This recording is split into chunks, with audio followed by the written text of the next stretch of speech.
Olá, meu amigo, minha amiga. Muito obrigado por vocês estarem aqui no nosso Portal do José. Já estamos chegando a quase 300 mil pessoas inscritas aqui. Só no último mês, mais de 32 mil pessoas novas chegaram até o nosso portal. Graças a vocês, têm divulgado tanto o nosso espaço. Se você está chegando agora, seja bem-vindo, se inscreva também, não deixe para depois, porque aqui todos os dias nós analisamos de forma absolutamente independente os principais acontecimentos políticos e econômicos do nosso país e os personagens que estão tomando conta da política e da economia do nosso país também. Então você aqui é muito bem-vindo, não esqueça de mandar suas impressões, seus comentários e convidar outras pessoas para virem para cá também. Se gostar, dê joinha e vamos seguir em frente.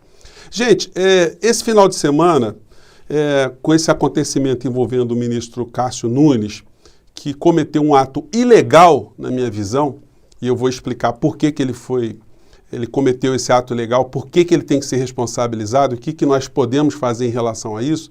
Mas isso me chamou atenção para várias situações. Eu me lembrei desse livro aqui, do historiador Eric Hobsbawm, chamado Bandidos, né? É um livro muito interessante, gente. Ele analisa a bandidagem desde sempre, quando ela começou a ficar organizada nas sociedades. Ele vai na China, vai na Rússia, ele vai no México, vai no Brasil, Colômbia, ele pega Lampião aqui no Brasil, vai para Robin Hood, enfim, é um livro muito interessante. E a gente pode perceber que a bandidagem, quando ela vai crescendo, ela vai ficando mais poderosa, ela sempre quer ter uma participação dentro do Estado. Ou eles elegem alguém ou procuram ajudar alguém que vai lutar pelos seus interesses, pela defesa dos seus interesses, ou eles vão direto, já se colocam nessa condição de tentarem controlar as leis do Estado, criarem as leis do Estado, e criarem também ou controlarem as instituições. É uma forma deles se blindarem, assim eles não são atacados, não são fiscalizados, não são presos e não são punidos. Em qualquer história de qualquer país, a gente sempre vai encontrar uma situação aqui ou acolá envolvida com algum tipo de bandidagem. E aqui no Brasil, como está o poder brasileiro nos dias de hoje? É um poder que se constituiu, ou ao longo da história do Brasil, nós nunca tivemos a influência de alguma estrutura bandida ou de interesses bandidos sob a vestal de estarem sempre dentro da institucionalidade. O que são os poderes econômicos, os poderes financeiros dentro do Estado brasileiro? Sempre foram poderes éticos, poderes morais, que nunca tiveram nenhum tipo de participação ou de ação transgressora.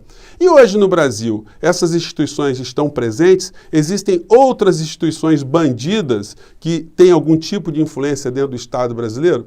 Bem, gente, esse final de semana eu fui surpreendido o Brasil inteiro, com a decisão do ministro Cássio Nunes Marques, liberando essas agremiações empresariais religiosas para poderem colocar dentro das suas arapucas, eu não vou nem mais chamar de templo, porque não dá para a gente ter mais respeito com esse tipo de gente.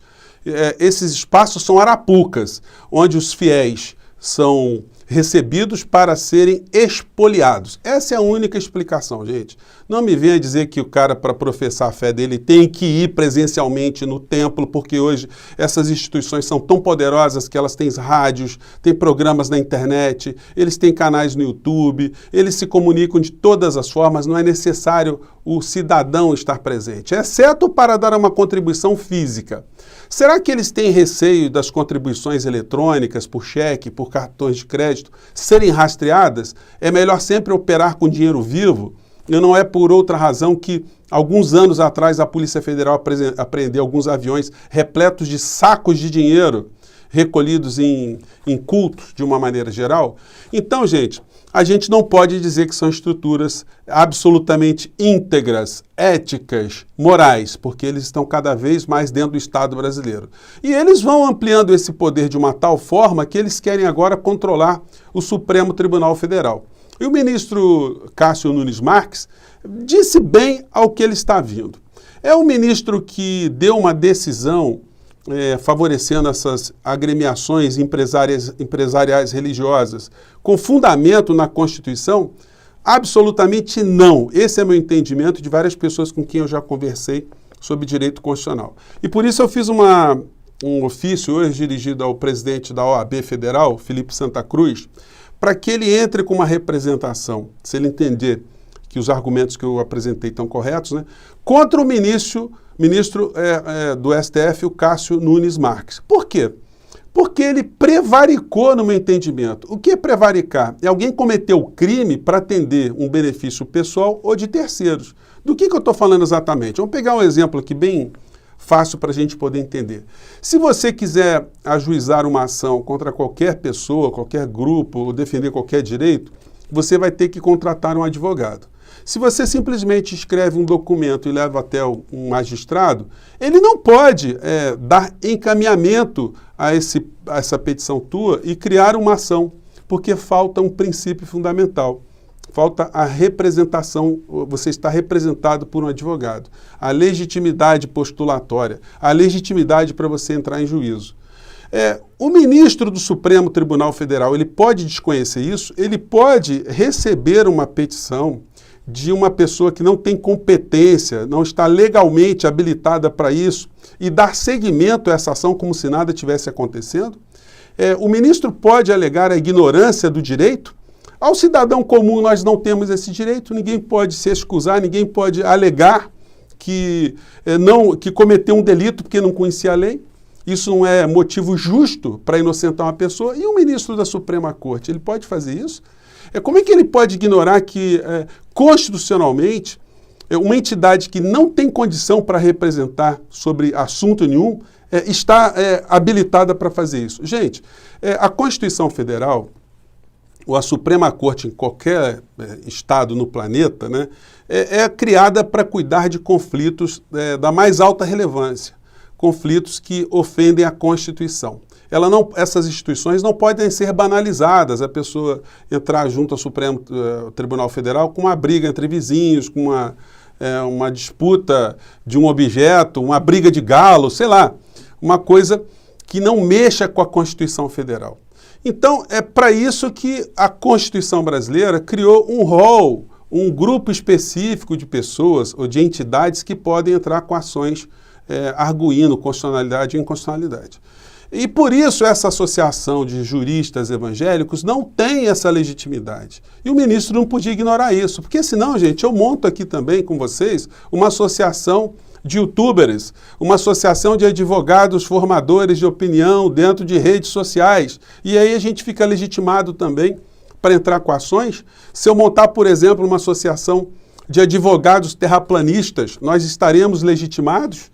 Ou de uma associação de advogados admiradores de OVNIs, a gente vai estar habilitado? Obviamente, eu estou brincando assim, ironicamente com essas questões, para mostrar como foi o comportamento do ministro. E quando alguém fere esse tipo de entendimento, está ferindo a Constituição Federal, o artigo 37 da Constituição, que diz que a administração pública, e portanto servidores públicos, devem respeitar um princípio chamado legalidade. O servidor público, ele só pode fazer alguma coisa se tiver previsto na lei. Se não tiver previsto na lei, ele não pode inovar, ele não pode inventar, não pode criar um jeitinho. Isso é um princípio fundamental dentro do direito brasileiro. E o ministro ignorou isso. Mas ele ignorou isso para fazer o bem, para salvar vidas? Não. O pior é que quando ele liberou para agradar o espírito das pessoas que estão envolvidas com a religião no nosso país, quando ele faz isso, ele está expondo as pessoas a um risco de contaminação. Ou as pessoas iriam para esses cultos como? Iriam de disco voador? Elas não pegam o transporte público? Elas não vão se contaminar? Então, gente, tem uma situação muito bandida no meio dessa história toda, né? É uma história que não está visando o interesse público. E um servidor público, quando ele fere o interesse público, é uma coisa que deve ser tratada apenas no campo eu acho isso, ele não foi correto, ele não foi bem. Não, gente. Quando um servidor público ele deixa de exercer um ato ou exerce contra a lei, ele comete o crime do artigo 319 do Código Penal. Então, isso tem que ser investigado, por isso que eu acionei aqui a OAB, o número do protocolo é 3034 de 2021. Eu espero que o pessoal do Conselho Federal da Ordem leve a sério esse tipo de entendimento, porque se é um servidor público que atende a gente qualquer repartição e nos causa algum dano, ou ele dá uma decisão ilegal, ou alguém pede uma coisa passando por cima da lei e ele age nesse sentido, ele tem que ser responsabilizado. Então, por que o ministro da mais alta corte, ele não pode ser responsabilizado também? E atenção, hein? Porque esse ato do ministro Cássio Nunes teve o apoio também do advogado-geral da União, que não poderia estar agindo nesse processo também. Ele não tem legitimidade para agir nesse processo também. Então, vamos ver se essa história toda vai ser resolvida numa conversa de compadre ou se as instituições brasileiras elas vão se movimentar para responsabilizar os que estão criando problemas. E veja bem, né? O ministro Cássio usando da Polícia Federal para constranger prefeitos, governadores. Que história é essa? Então, quer dizer, isso fica por isso mesmo, fica barato. Você faz o que você quiser agora com a administração pública? Então, estou levantando essas questões como cidadão, como advogado, e espero que a minha entidade maior se manifeste sobre isso também. A gente está vivendo um momento muito complicado, gente, porque esse tipo de comportamento do ministro Cássio aponta para a gente que tipo de gente que o Bolsonaro quer colocar na Suprema Corte Brasileira. Se ele coloca mais pessoas alinhadas com esse tipo de pensamento, com esse tipo de interesse, o Brasil, de fato, vai virar uma república que vai deixar de ser laica para ser um puxadinho de agremiações religiosas, políticas, empresariais. Isso é uma coisa que não tem nada a ver com você que tem a sua fé, que segue a sua igreja, que segue a sua religião, você que está preocupado com o próximo, você que ama o semelhante, você que não está achando uma gripezinha que está acontecendo com as pessoas, você que conhece alguém que morreu, que está passando sufoco, sofrimento. Não, você é uma pessoa. Você que tem esse tipo de percepção, você é um ser humano. Essa gente que está no poder aqui no nosso país, a serviço de grupos transnacionais, a serviço de interesses econômicos, seja a que tipo for, essas pessoas devem ser tratadas num outro nível, como o Eric Robesbal trata aqui no livro dele, Bandidos. O Bolsonaro, gente, ele continua cada dia mais perdendo espaço, mas ele continua ainda com muito prestígio em algumas camadas aqui no Brasil, porque ele notadamente é uma pessoa que não entende nada de economia, não entende nada de saúde, não entende nada de educação, não entende nada de saneamento, não entende nada de nada. A única coisa que ele entende é que uma parcela do povo brasileiro também não entende nada. Então ele fala para essas pessoas, e quando os grandes meios de comunicação não contestam isso de uma maneira muito intensa, as mentiras dele vão passando umas atrás das outras. E ele tem uma estrutura muito poderosa, porque os robôs, segundo o Correio Brasiliense, bolsonaristas, estão atuando de uma forma muito intensa. A gente recebe zap, recebe e-mail, recebe todo tipo de comunicação. Diz esse levantamento, feito pelo Correio Brasiliense, que robôs entram em ação para ajudar Bolsonaro diante da crise sanitária brasileira. Segundo o levantamento feito pelo Correio, com base em números da plataforma Bot Sentinel, o número de postagens com hashtags de apoio ao presidente deram um salto vertiginoso entre fevereiro e março, com um crescimento de 3.441%. Então veja como é que não é pouca coisa. Hoje o Bolsonaro colocou nas suas redes uma coisa bastante suspeita, né? Ele colocou um depoimento do prefeito de Chapecó, né? E o prefeito dá um depoimento numa UTI limpinha, sem ninguém, todo feliz. Em Chapecó não morre ninguém de Covid. Só que quando você analisa a matéria, você vai ver o seguinte: o número de mortes lá em Chapecó saiu de 127 em 4 de janeiro para 536 nesse domingo, 4 de abril.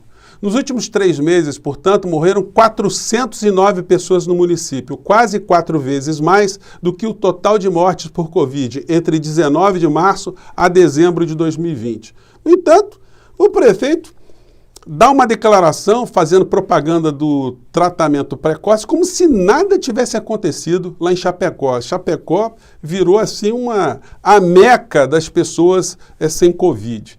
O município mais eficiente do planeta.